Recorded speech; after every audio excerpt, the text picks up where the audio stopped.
Dorit, you've been very open about your journey after your horrific home invasion, and in Aspen, we see the impact it's still having on you. Do you know that Dorit at midnight went over to Diana's hotel? What? Yeah, slept there. I cannot believe you went over there at midnight. Kyle, I had no choice. I felt so uncomfortable. I have PTSD. I've been very, very, very clear.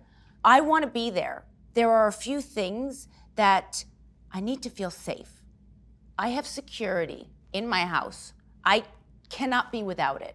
It is very difficult for me to travel outside my house, to sleep somewhere. I'm not with my husband. I'm not with security. I'm in a foreign house. I already had my reservations.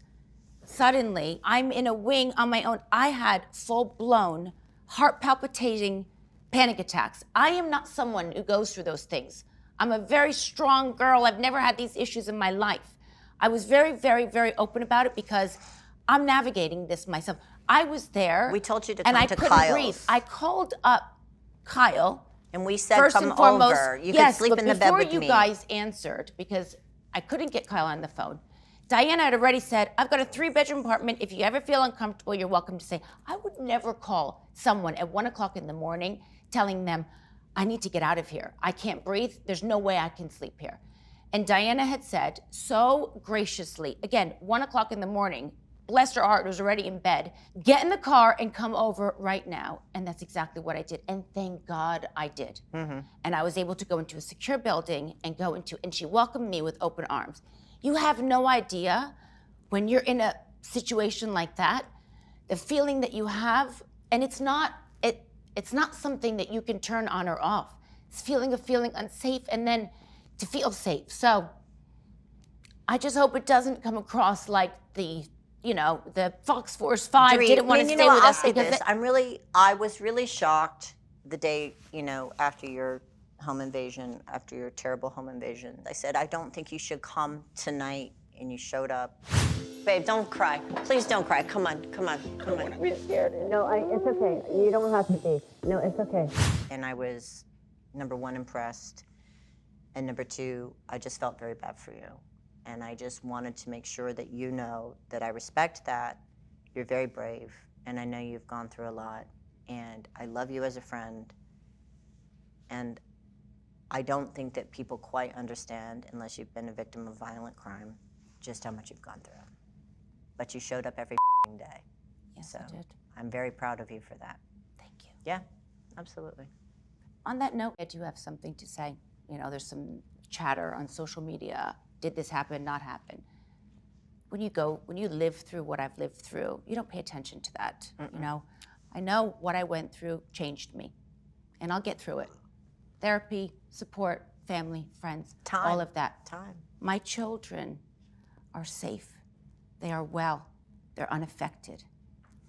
That is the most important thing to me, and it's the very reason why I turned up and fulfilled my commitment to the show. When I went to Kyle's that following night, my kids were sleeping, and my house was surrounded by security. Surrounded. There was also a nanny there. So I didn't leave my children. PK didn't come from the airport to Kyle's and not go see his children. My kids didn't know what happened. I will continue to put one foot in front of the other.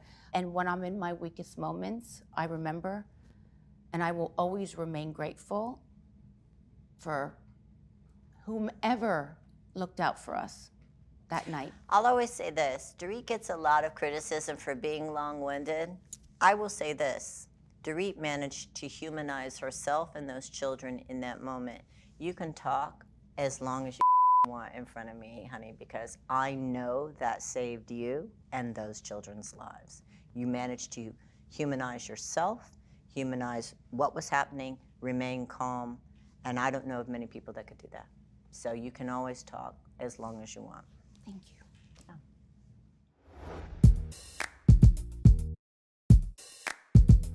Kyle, things get heated between you and Erika about her legal issues. I've really struggled with the Erika stuff during this whole time because I know what's being said about her out there. I read all the headlines, but she's been nothing but kind to me. So for me, I just been letting it all play out and see what happens. However, this is the first time that Erika and I actually got into it over this whole legal case.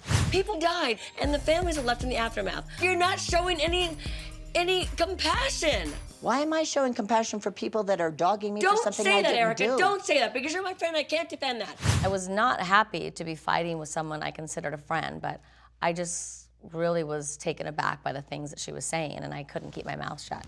In my opinion, Kyle could have come over and said, hey, Erika, I want to talk to you for a second, instead of trying to, like, yell at me from the sideline. I'm not saying I don't feel for the potential victims. Yeah. I thought it was a given that the money was taken from Jagardi Keys. No, it's not. It's still in litigation. If anybody was really, truly interested in what I was doing or how bad it looked or how bad it felt, you know, to come grab my hand and be like, hey, can I talk to you for a second? But that's not what happened.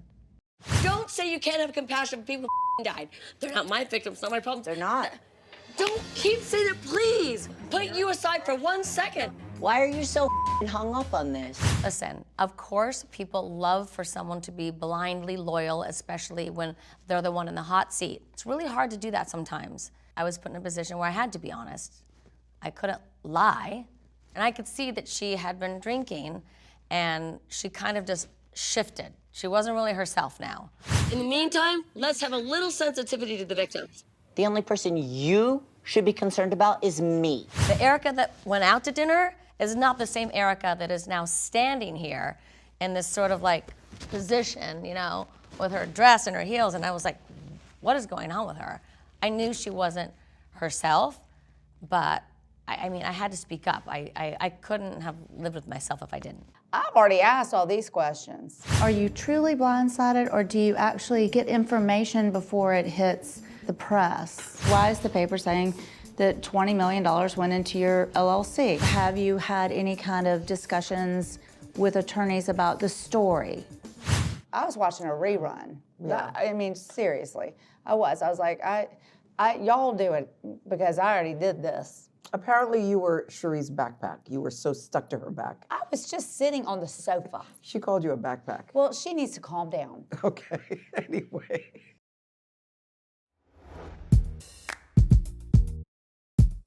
Can you tell me a little bit about the fun you guys had in Aspen? I had a great time snowmobiling. I mean, and I went with Sutton, Garcelle, and Cherie, who I not, you know, with the exception of Cherie, not necessarily gotten along with, but I wanted to put all of that stuff aside, and I had a great time snowmobiling. It was beautiful, and you looked fierce and Fendi on your slopes, so take it away. Oh my goodness, we had a great time. Yeah. It was beautiful. Skiing with my girlfriends like that was absolutely magical. It was so fun. I was good on my snowmobile. We pet the ponies and the donkeys and the goats, and I'm chill. Well, we learned how to go snowmobiling.